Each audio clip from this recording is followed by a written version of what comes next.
ನಾಯಿಯಾದರೂ ಬೊಗಳುವುದಿಲ್ಲ.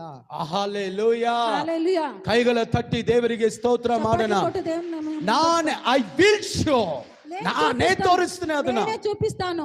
ಐಗುಪ್ತ ದೇಶದ ನಡೆದನ್ನ ನಾನು ತೋರಿಸ್ತೇನೆ. ఐగుప్తంలో జరిగింది నేను చూపిస్తాను. ಯಾವ ಅಲ್ಲಿಂದ ಬಂದಿದ್ಯೋ, ఏ పల్లి నుంచి వచ్చావో, ಯಾವ ಫ್ಯಾಮಿಲಿಯಿಂದ ఏ ಬಂದಿದ್ಯಾ, ఫ్యామిలీ నుంచి ಯಾವ వచ్చావో, ಕುಲದಿಂದ ఏ ಬಂದಿದ್ಯಾ, కులం నుంచి వచ్చావో, ಯಾವ ಜನರಿಂದ ఏ ಬಂದಿದ್ಯಾ, జనాంగం నుంచి వచ్చావో, ದೇವರು ನಿನ್ನನ್ನು ವ್ಯತ್ಯಾಸ దేవుడు ತೋರಿಸ್ತಾನೆ. నిన్ను వ్యత్యాసం ಯಾವಾಗ? చూపిస్తాడు. ఎప్పుడు ಆಗಲೇ ನಾವು ಕೇಳಿದ್ವಿ, ನಾವು ದೇವರನ್ನ ಅರಿಬೇಕು, ఎప్పుడు మనము ದೇವರ ಜ್ಞಾನ ಇರಬೇಕು, దేవుని జ్ఞానం ದೇವರನ್ನು ఉన్నప్పుడు, ಹುಡುಕಬೇಕು, దేవుని పుడికినప్పుడు, ದೇವರಿಗೋಸ್ಕರ ನಿಲ್ಲಬೇಕು. దేవుని కొరకే ದೇವರ నిలవాలి. ವಾಕ್ಯ ಹೇಳ್ತಾರೆ, ನಾನು ಅವನಿಗೆ ವ್ಯತ್ಯಾಸ ತೋರಿಸ್ತೇನೆ. దేవుడు చెప్తున్నాడు, నేను ಇಸ್ರೇಲ್ వ్యత్యాసం ಜನರಿಗೂ చూపిస్తాను. ಅನ್ಯ ಜನರಿಗೂ ವ್ಯತ್ಯಾಸ ತೋರಿಸ್ತಾನೆ. ఇశ్రాయేల్ జనాలకు అన్య జనాలకు వ్యత్యాసం ಐಗುಪ್ತ చూపిస్తాడు. ದೇಶ ಜನರಿಗೂ ಇಸ್ರೇಲ್ ಜನರಿಗೂ ವ್ಯತ್ಯಾಸ ఇశ్రాయేల్ ತೋರಿಸ್ತಾನೆ. జనాలకు ఐగుప్త జనాలకు ಒಂದು ನಾಯಿ ಕೂಡ ಬಗುಲುವುದಿಲ್ಲ. ఒక కుక్క కూడా ఒగలేలేదు అని. ನಾವು ಪ್ರತಿ ಶುಕ್ರವಾರ 10 ರಿಂದ 12 ವರೆಗೂ ಪ್ರೇಯರ್ ಮಾಡಿ మేము ప్రతి శుక్రవారం 10 నుంచి 12 వరకు ప్రేయర్